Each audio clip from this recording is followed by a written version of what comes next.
Ako po si Daisy Lacanlale ng Pampanga. Panahon po ng pandemic nang matuklasan ko ang video sa YouTube kung paano nabuksan ang aking diwa at nalaman ang katotohanan. Panoorin po natin ang video na to ng Mensahero ng Silangan.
Masayang pagbati sa inyong lahat mula sa Ophirian Heritage Conservatory. Una sa lahat, taos-puso naming wini-welcome ang mga bago nating kapatiran na kapapasok lang sa kawan at nagpapasakop sa covenant ng ating Ama. Hangad nitong video na lalong pagtibayin ang kanilang pananampalataya sa kabila ng kaliwat kanang persecutions na pinagdadaanan ng kawan. At para sa inyong mga kumukutya at nagpi-persecute sa kawan ng OHC, maiksi lamang ang mensahe ko sa inyo. Walang paligoy-ligoy para maintindihan ng lahat. Sasagutin ko ang inyong mga paratang. Una, sinabi niyong kami ay Antikristo, Antichrist. Pangalawa, sinasabi niyong kami ay kulto. Magkalinawan tayo ngayon para magkaalaman na. Ano ba ang kulto? Pag sinabing kulto, yan ay katuruan at organisasyon na nagmumula sa pambabaluktot ng mga kasulatan. Isa pang pinakahuhulugan ng salitang kulto ay isang lihim na organisasyon na may masamang hangarin. Ito ang tanong ko sa inyo. Ang OHC teachings ba ay lihim na katuruan? Hindi. Nakapublish po ito sa YouTube. Ang ginagawa ng OHC ay back to covenant na naaayon sa kasulatan. Tapos, tinatawag niyong kulto? Magkalinawan nga tayo. Ang itinuturo namin ay ang Torah at ang covenant ng Ama. Kulto ba ang tawag niyo dyan? Aba, ginagawa niyo ng masamang imahe ang isang banal na gawain. Binabaliktad niyo ang mabuti, ginagawa niyong masama. Malinaw na kayo ang mga kultong kampon ng dyablo. Indeed, ang Christianity ay kulto. Patunayan ko na ang Kristyanismo ay kulto ng dyablo na sinimulan ni Pablo at ipinasok ng mga Greeks sa Biblia. Unang punto, ilang libong ninuno natin ang tinuhog ng espada, tinagpasan ng ulo, at pinadanak ang dugo at pinagmalupitan ng mga nagdala ng kultong Kristyanismo dito sa ating bansa. Yan ba ang fruit of the Spirit ng Kristiyano? Sagutin nyo mga pastor bago kayo magbanal-banalan drama.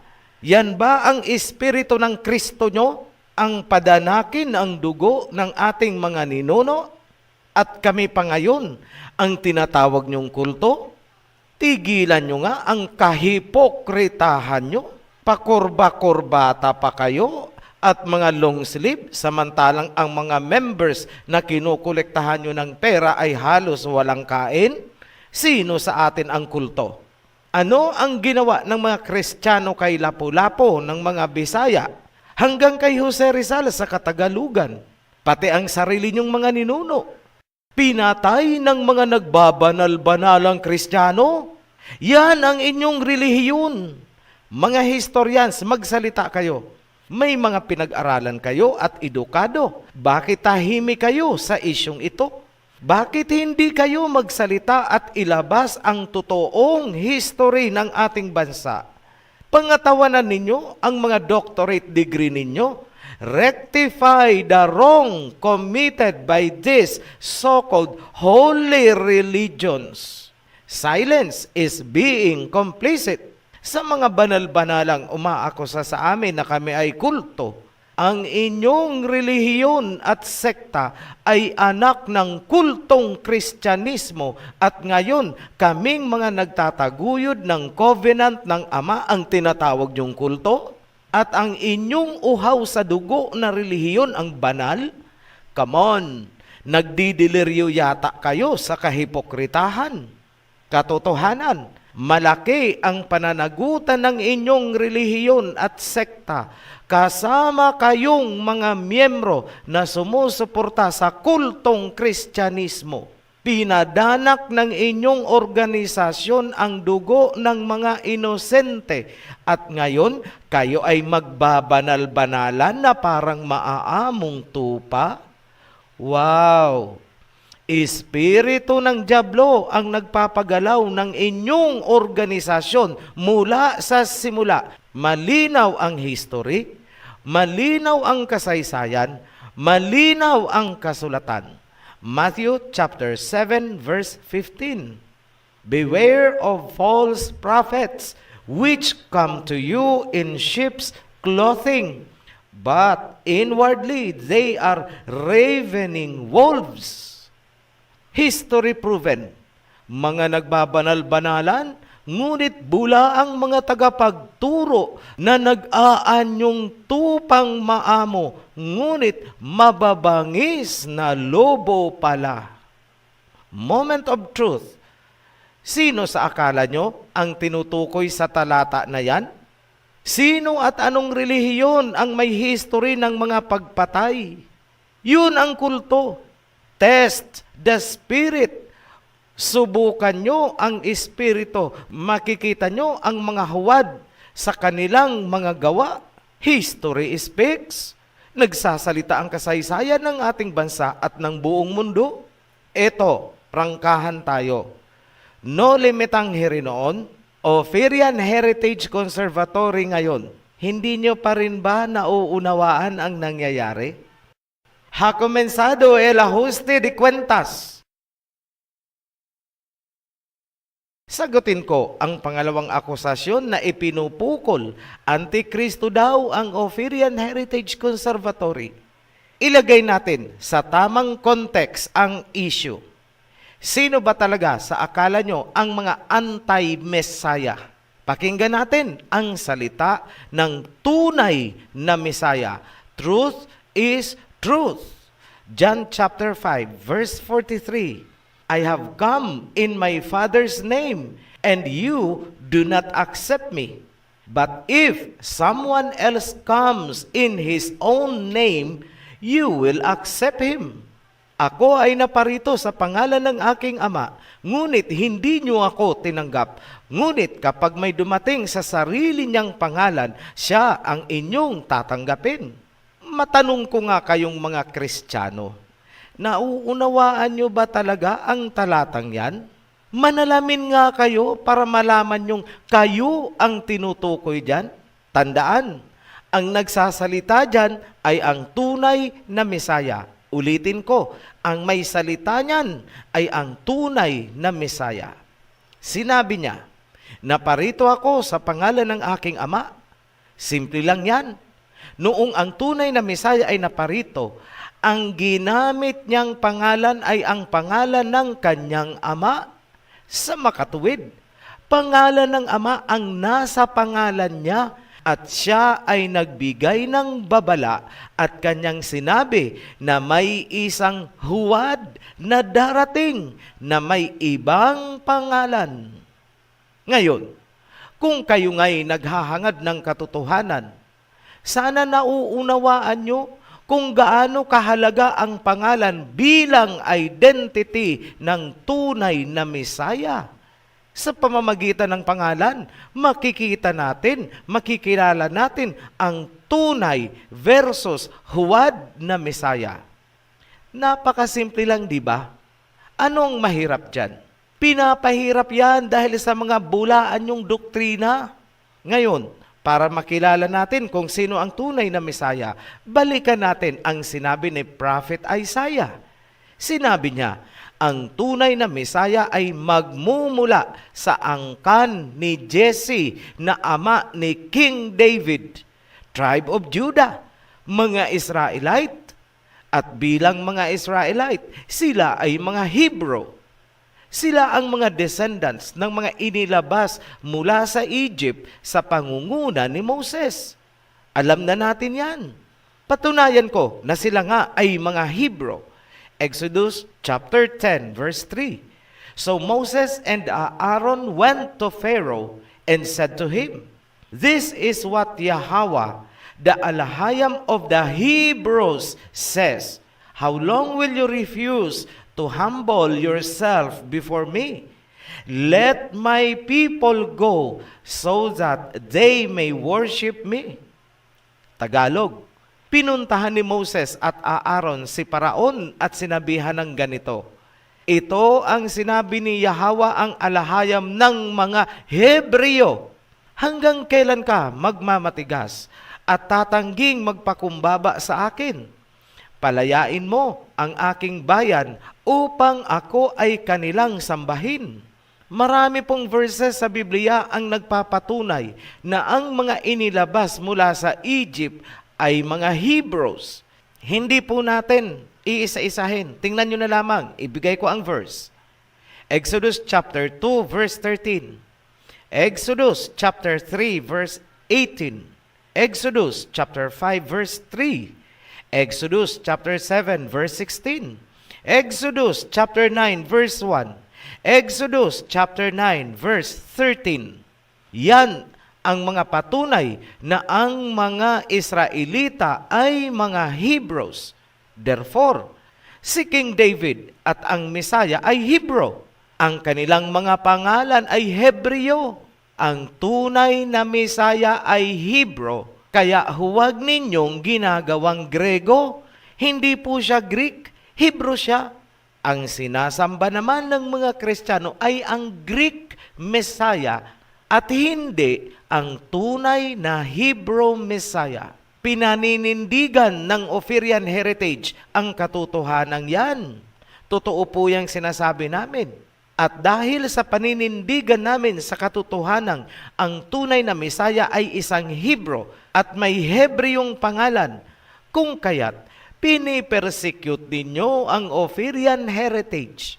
Hindi kami nagtataka sa inyong mga ginagawa ngayon.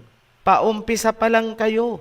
Expected na po namin ang mangyayari sapagkat nasusulat, Matthew chapter 10 verse 22, "And ye shall be hated by all men for my name's sake, but he that endureth to the end shall be saved." At kayo ay kasusuklaman ng lahat dahil sa pangalan ko.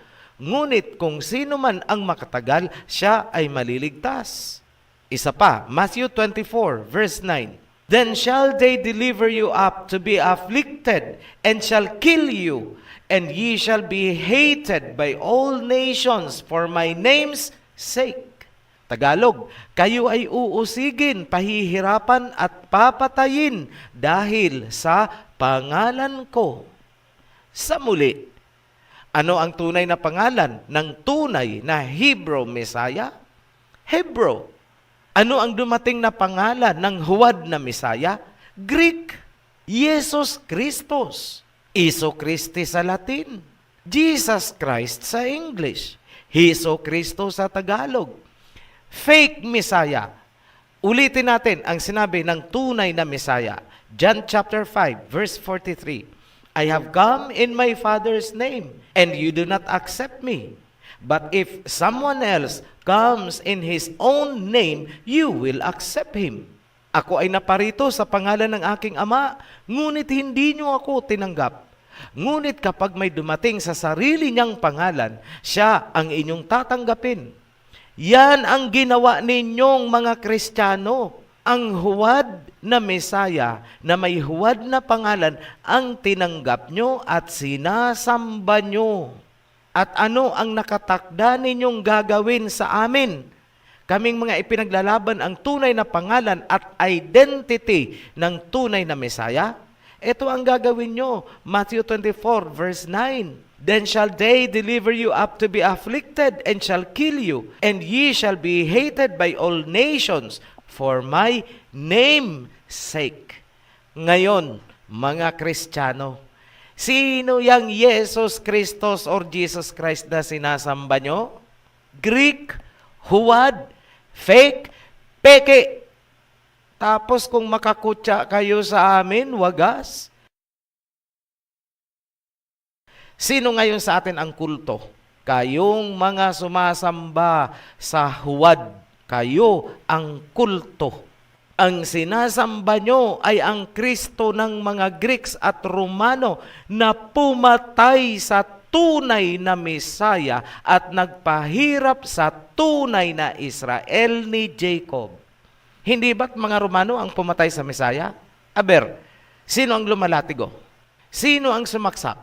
Si Longinos, Romano, ginawa pang santo, pinahirapan at pinatay ang tunay na Mesaya ng mga sundalong Romano na sumakop sa Judea. History proven po yan. Hindi po ako nagsisinungaling. Kahit sa ang books of history nyo, kalkalin yan. Sino ngayon sa atin ang nakaanib sa kultong pumatay sa tunay na Mesaya? Manalamin nga kayo mga Kristiyano bago nyo kami kutyain.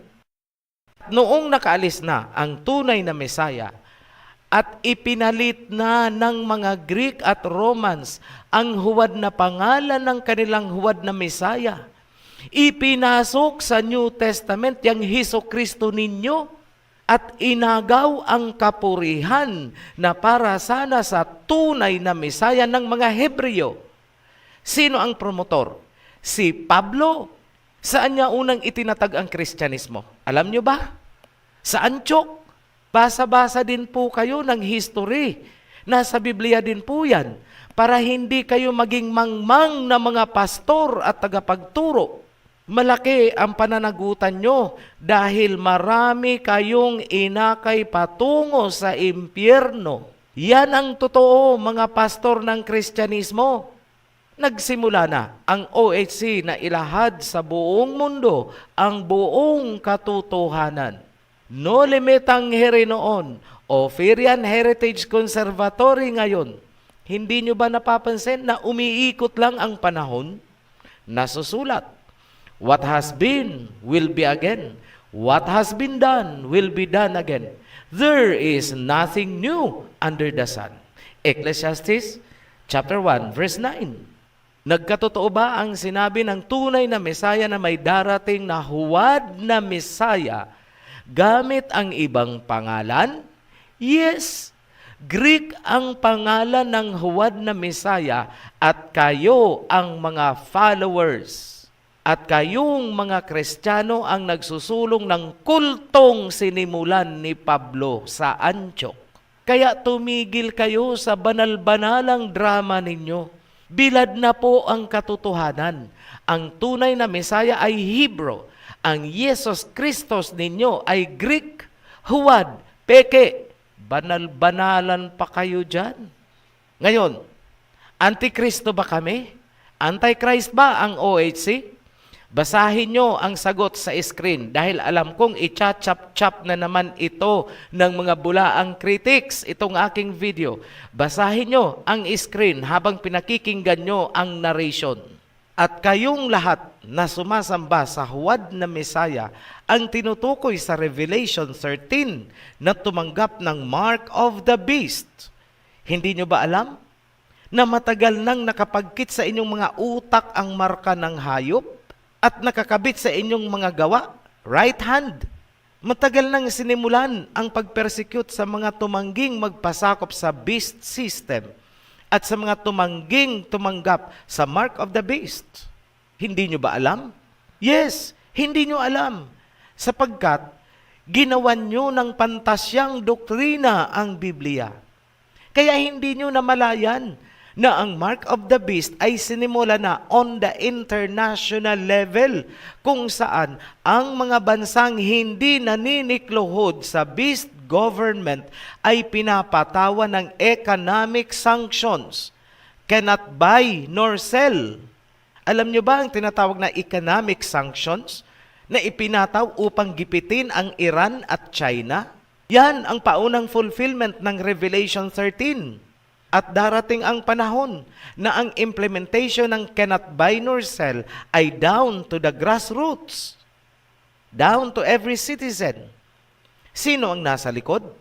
Christian nations, America at Europe, kung saan nagmula ang kultong Kristyanismo na inyong kinaaaniban. Ang Kristyanismong pumatay ng libo-libo nating ninuno. Sino ngayon sa atin ang kulto? Kawawa naman kayo. Sa mga nagpasakop na sa covenant, huwag kayong magulumihanan o mangamba, sapagkat nasusulat, muling babalik at babangon ang kingdom. Muling tatayo ang house of David. The kingdom will rise dahil babalik ang tunay na Mesaya, the King of Kings. Mula sa silangan, dito sa atin, ang paghahanda ay nagsimula na. Kung paanong inihanda ni John the Baptist ang dadaanan ng tunay na Mesaya noon, ganon din ang paghahanda na nangyayari ngayon. Malakay chapter 3 verse 1, I will send my messenger who will prepare the way before me. Then suddenly, Yahweh you are seeking will come to his temple. The messenger of the covenant whom you desire will come, says Yahweh Almighty. Dumating na ba ang messenger na maghahanda ng dadaanan ng King of Kings? Yes. Common sense. Naririnig nyo na ang mensahe sa makatuwid. Dumating na ang mensahero na maghahanda para sa pagdating ni King Yahweh. Hindi na mahalaga kung sino ang mensahero. Ang importante ay ang mensahe. Ang mensahero ay may malinaw na mensahe. Bumalik kayo sa covenant. Back to covenant po tayo. Yan ang mensahe. Hindi relihiyon, hindi sekta, kundi covenant. Sa ganyang paraan, magigising at muling babangon ang 12 tribes of Israel ni Jacob. Yan ang paghahanda sa pagbabalik ni Messiah, King Yahweh. Bahagi ng paghahanda para sa King of Kings ay ang revival ng Levitical priesthood. Yes, nanunumbalik na ang Levitical priesthood. Muling pumapaimbulog ang tunog ng mga shofars. Muling umuusok ang mga insenso. Pasan ng priesthood ang covenant na magpapabagsak sa religious empire ng Babylon. Hindi titigil ang boses ng silangan upang tuparin ang kanyang mandato. Isaiah chapter 46 verse 11. From the east I summon a bird of prey, from a far off land, a man to fulfill my purpose. What I have said, that I will bring about. What I have planned, that I will do. Mula sa silangan, tinawag ng Ama ang ibong mandaragit para sa kanyang layunin. Ang ibong mandaragit na sinasabi ni Prophet Isaiah ay siya ring tinutukoy na anghel na sisibol sa silangan sa Revelation chapter 7. Huwag po kayong magpapaloko. Ang ibong mandaragit na inilarawan ding anghel ng silangan ay may katangi-tanging katangian. Dala niya ang tunay na pangalan ng Ama at ng tunay na Mesaya. Dala niya ang covenant. Sa makatuwid, kung ang alam ninyong nag-aangkin na siya ang anghel ng silangan, o dili kaya siya ang ibong mandaragit, ngunit wala sa kanya ang pangalan ng Ama at ng Mesaya, at wala sa kanya ang covenant, maliwanag na huwad ang nagpapakilalang anghel na yan. Peke. Para sa mga tumutuligsa sa amin, at sa lahat ng mga bulaang pastor at mga tagapagturo ng mga bulaang sekta. Ang panahon na ibinigay para sa inyo ay kakaunti na lamang ang natitira. Pakinggan nyo itong sasabihin ko. Save your souls. Muli kaming nagpapasalamat sa mga patuloy na sumusuporta sa Oferian Heritage Channel. Sa mga magpapabautismo, makipag-ugnayan lang po sa Joshua Committee.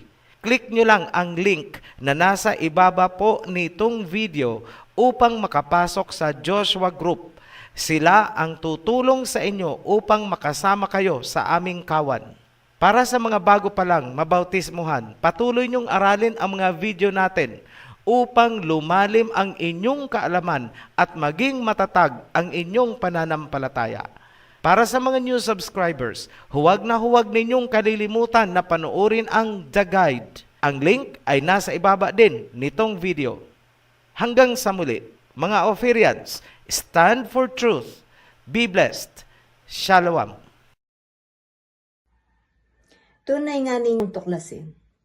Kung kayo'y natuto o naliwanagan, pakisuportahan ang ating video sa pamagitan ng likes and subscribes.